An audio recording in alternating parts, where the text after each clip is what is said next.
This is 37th Street Radio and TV, and of course, we are out here hooking you up with the best of the best interviews. And today we have another special guest. So, guest, please introduce yourself.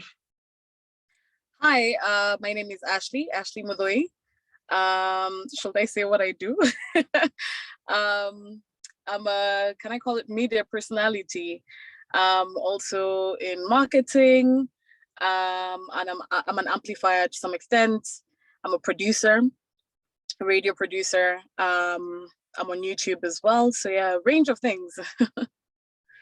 I personally knew you from the Mics Are Open podcast, but I later came to understand that you have also been on radio. So I just want to understand, like, for you, when did the passion of media really start?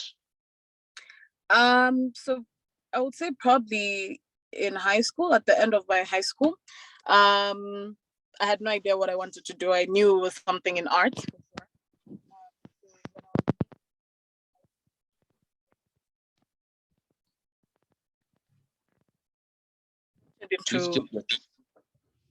Sorry? Continue.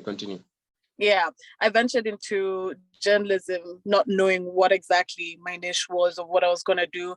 I mean, I was told several times, you have such a nice voice, you should be on radio or TV. So I ended up doing journalism in uni. Went into radio, actually, USIU radio.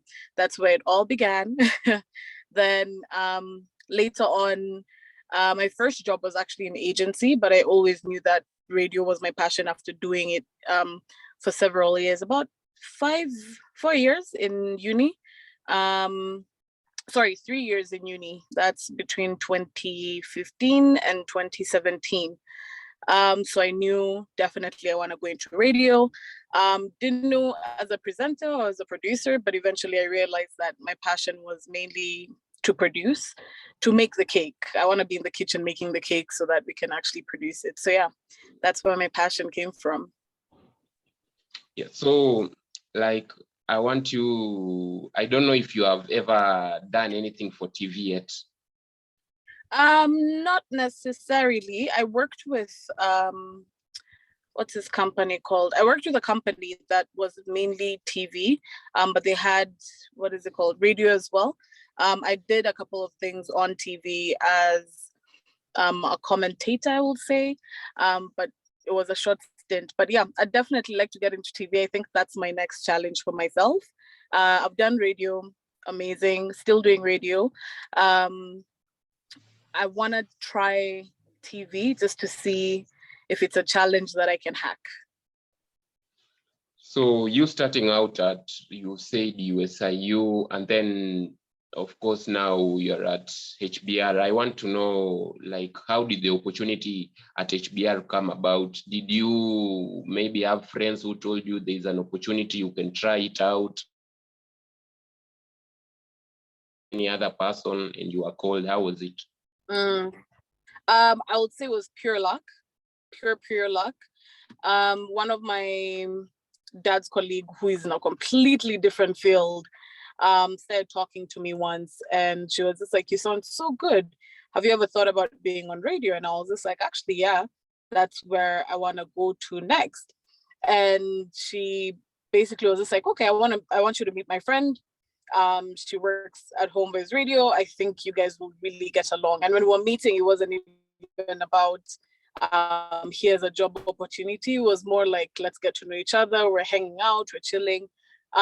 Keep in mind, she's almost the same age as me, so it was an instant click.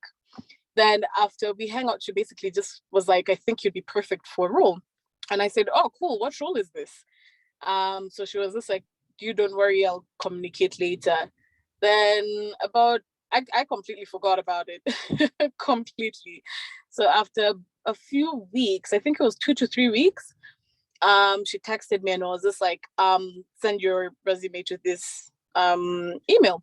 So I did so. Next thing I know, I'm sitting down in a room with legends, I would say. Next thing I know, I've been given a job. So I was just like, this was pure luck. I would attribute it to luck. And I think just my work ethic and my enthusiasm for what I'm passionate about.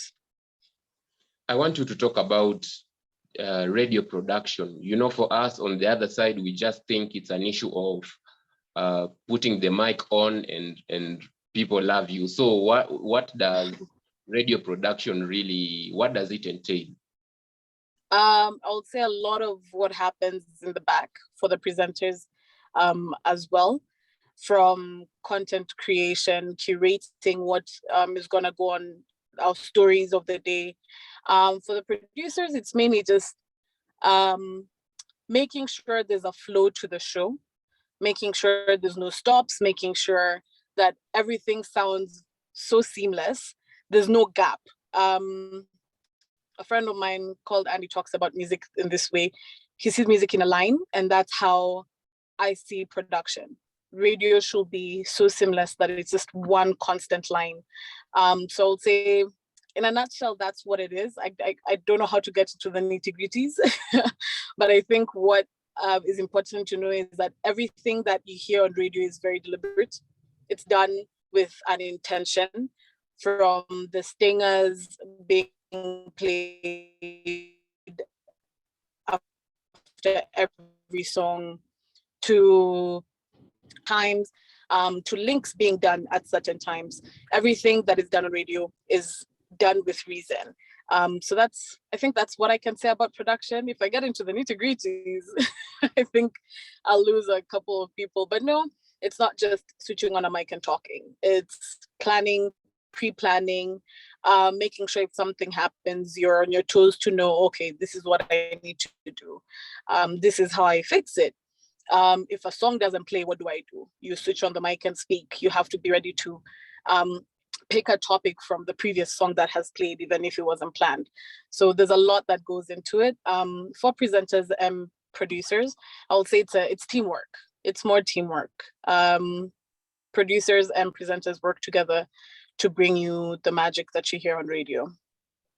Yeah, now when still we are talking about production, and for you, I just want you to talk about, like, you are dealing with guys who have different personalities, guys who come from different backgrounds. So, like, how do you create chemistry so that even when the listener listens, it comes out as it's very authentic?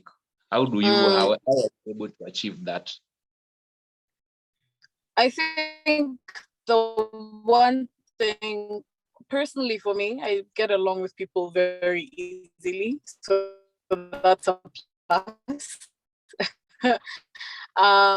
But creating connections, you can't close.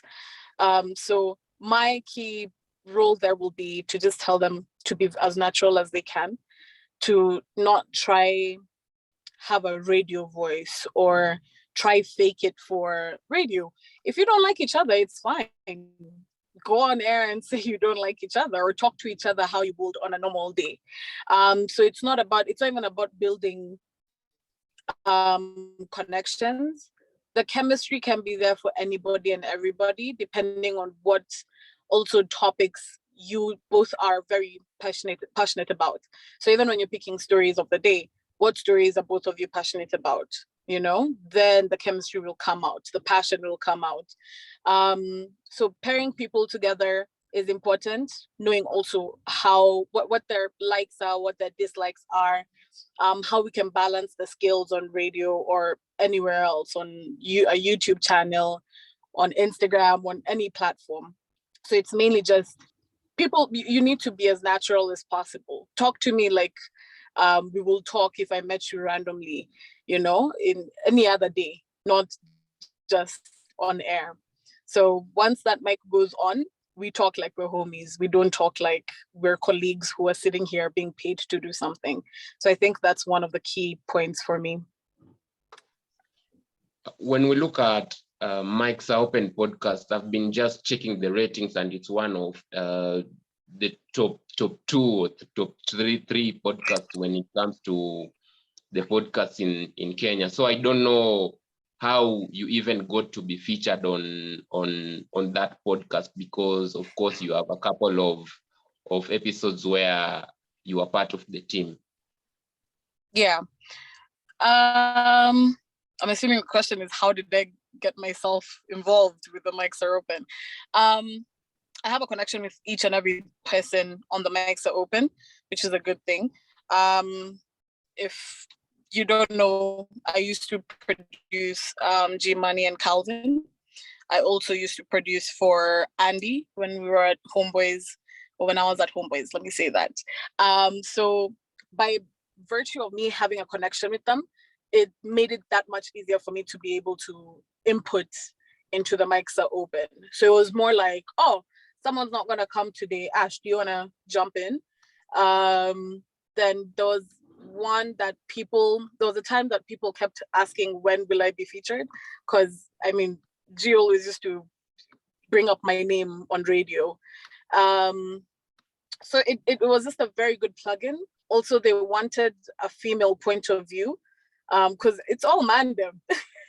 there's no other than me and on occasion Kelly. It's pure mandem. So it came up from, okay, we also want to hear a woman's perspective, and me being that open with them, me being that cool with them, I feel like it was just right. It was just the perfect pick. When you are on air, and I don't know if this has ever happened to you, sometimes you are just caught by the vibe, and then you said something that, according to the listeners, they viewed it as something that is very inappropriate. I don't know if you have ever been in such a position. Not knowingly. I'll give 2 examples. There was once, I'll also tell you this. Being on radio seems very easy from the outside looking in, but honey, once you sit on that desk, it is not as easy. The multitasking that happens. So there was once I was holding it down for Andy on the jump session, and I ended up pressing a button that I was not meant to. Being a producer, you will assume that I will be able to fix it in 2.5 seconds. But once you remove yourself from the producer zone and you enter presenter zone, it's completely different. Also, it's a bit, nerve-wracking. So I ended up cussing when the mic was still on. I forgot to switch off the mic. So I said bad words before switching off the mic. Then eventually I figured out, okay, you have to switch off the mic, because I went from presenter mode to producer mode, and I forgot the fact that you need to press the off button before you actually start fixing other things. So I think that's the only time I've said something inappropriate. Other than that, I think inappropriate is so, the things that are clear, they're set in stone that this is inappropriate, but I feel like sometimes inappropriate is relative, based on culture, based on how you've been brought up, based on who you hang out with. I think if I hang out with your crew, I think some things are inappropriate. If you hang out with my crew, you'd think some things are inappropriate. But on radio, it's very black and white as well. You can't cuss. I think that's the only thing. You can't cuss or demean someone or just not be nice generally. There's something also that I think you are really in a position to answer. So I want to ask you this. There's been this discussion, and I know you have also experienced it, whereby people are saying that the traditional media is losing its vibrance and guys are moving to the online space. So we have just been talking here about how the Mics Are Open podcast is one of the top podcasts when we look at the ratings of podcasts in this country. So for you, when you see the online space, and then when, of course, you have experience with the traditional media, where do you stand when it comes to these arguments? It's very evident that the online culture is booming at the moment. Not many people listen to radio anymore. Not many people watch TV anymore. You'll stream movies or you'll stream series. You find yourself being lost in YouTube channels and TikTok. TikTok is whoa, you enter that rabbit hole, it will be hours before you leave. You're constantly on Twitter, you're constantly on Instagram. So it's yes, it is moving to be very digital. And if you're not moving with that wave, then you will be left alone. And definitely radio is changing, TV is changing as well.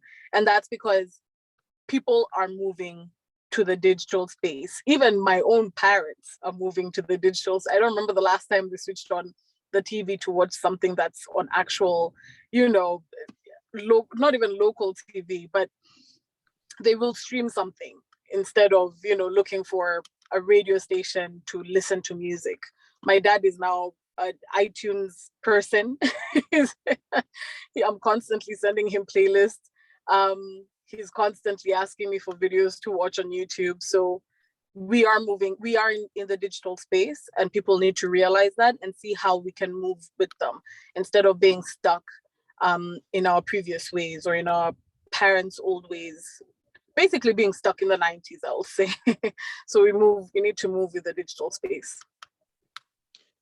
And then I've also been looking at your Instagram, and I don't know how to put it, but you don't do what I can call overposting. So like for somebody like you, somebody expects that maybe you will be posting more often because they usually say that you are building your brand. So I don't know what prompted that decision, because somebody expects you to be posting in order to like build your brand, posting your daily life. So for you, you don't overpost. I don't know how you came up with that.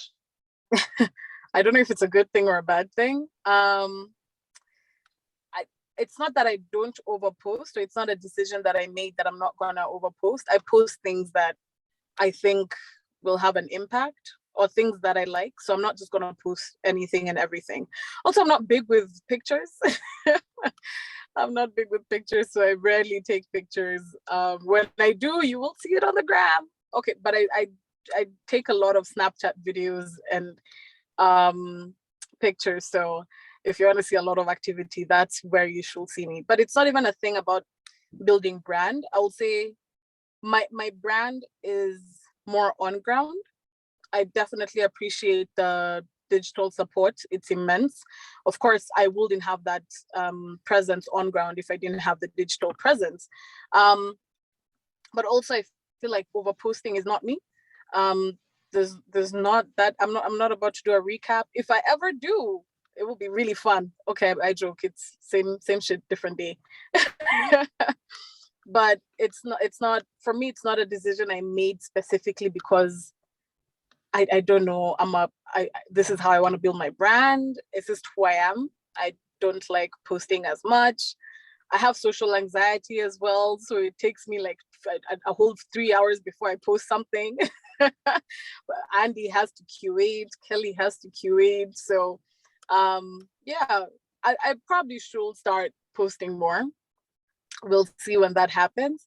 But yeah, I think it's a mental thing as well that I need to get over, and we might see more posts in the near future.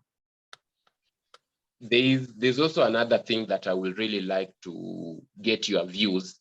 Right now we have seen the internet is growing. People can get information more faster compared to when we used to grow up. You needed to go to a library or something like that. So I just want to ask you, right now, if somebody comes to you and they ask you, I want to do something in the media space, should I go to school, or should I just, if I have a small investments, can I just purchase a camera, a microphone, and start doing something? Because there are all these, right now we have YouTube, Spotify, and all those things. So for you, how can you advise such a person? I think school is very important. Very, very important. Personally, I'm not a school person. But honestly, if you have a phone, shoot. There's nothing that's stopping you. Start shooting. Even a voice recorder on your phone and you want to start a podcast, just start with what you have. Then you can eventually build. You'll realize that majority of the greatest podcasts or vloggers literally started on their phones before they actually moved up to buying a proper camera or buying equipment that will enable them to put out content. But once you start, then it becomes so much easier to just keep pushing out content. And it almost gives you a flow. You know what to do, you know what not to do. You know what content is, better relatable to your audience. So just start. Don't think about anything else, about costs, about, oh, I don't have.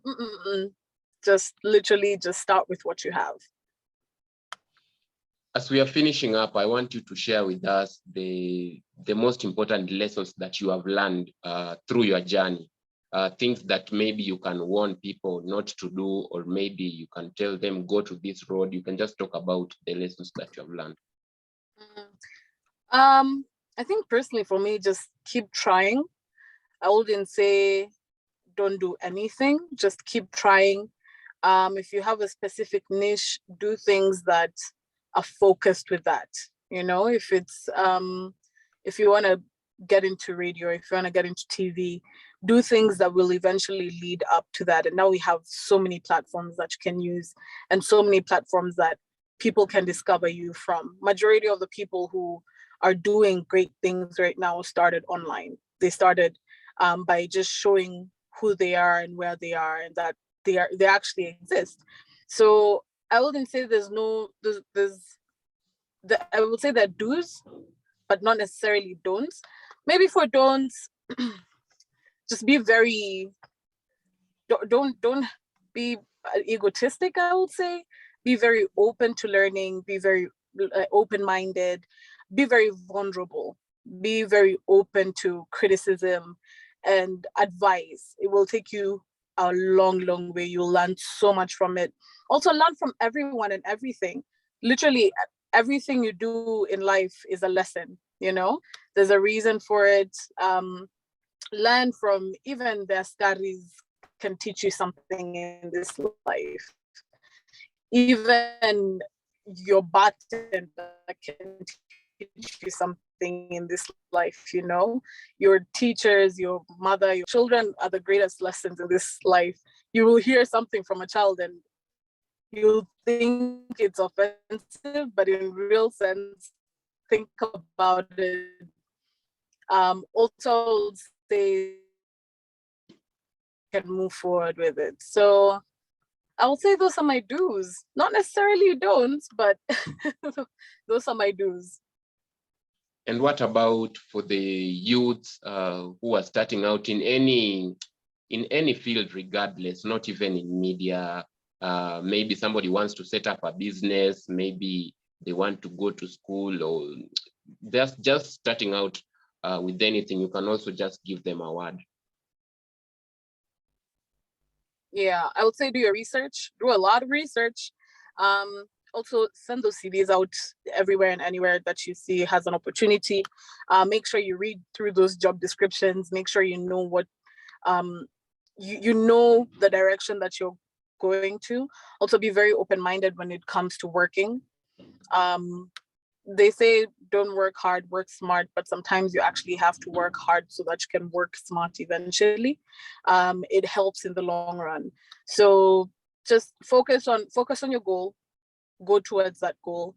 Keep pushing, I will say. Just don't stop. Also do a lot of research, guys. The internet is so open. Do a lot of research. I'll tell you, majority of the things that I currently do, I've learned from the internet. So Google is your friend, honey. Go on Google, search for everything and anything, okay? Yeah, thank you so much for giving us your time. Thank you. I appreciate it.